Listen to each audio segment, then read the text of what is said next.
Hey guys, welcome to or welcome back to my channel. I'm Demi Creates, but you can just call me Demi. Today we are painting in only red, or better phrased, a red monochromatic palette. So let's get to it. First, let me tell you about the drawing. A while back, in December actually, I had this idea of creating a couple pieces for Valentine's Day.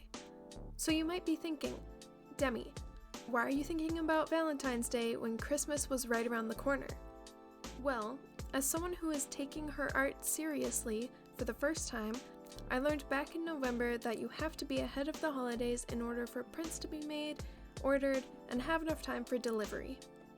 As you can see, I'm still not quite ahead, but this first year is going to be full of learning experiences, and it'll help me be prepared for next year. What's weird that I've noticed is that just in the last week or so, other artists that I follow are just putting out Valentine's Day related art. So maybe I'm not behind?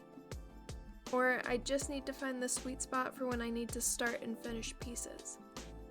Anyway, I had two subjects in mind, a Cupid and this one, a Succubus. I already had a really complex idea for the Cupid piece, so I wanted this one to be a bit simpler. I figured maybe I'd do some line art and put some red behind it. You know, red is a sexy color, succubi are known for seducing men and feeding off their souls. Well, once I finished the line art, the piece felt like it needed more. Normally, with any other piece, this is when I would start rendering, making the body look a bit more dimensional.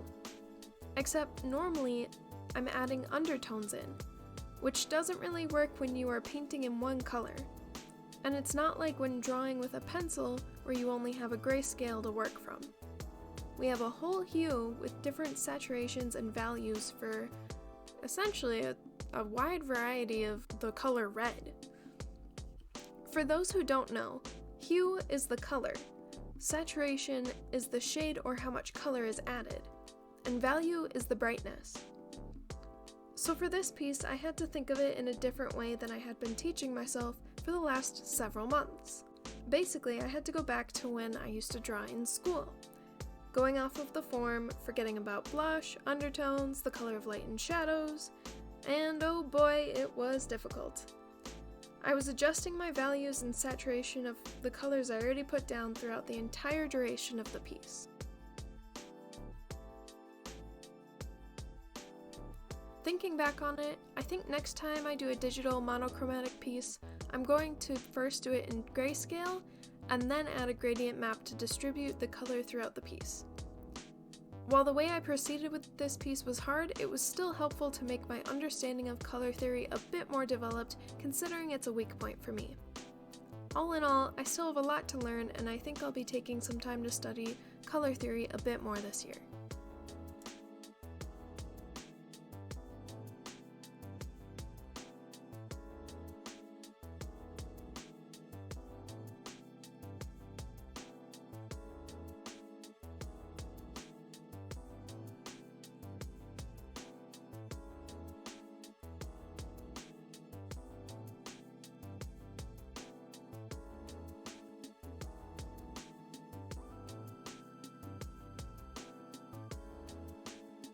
Thanks for watching. If you liked the video or found it helpful, please remember to boop the like button so YouTube will show it to more people.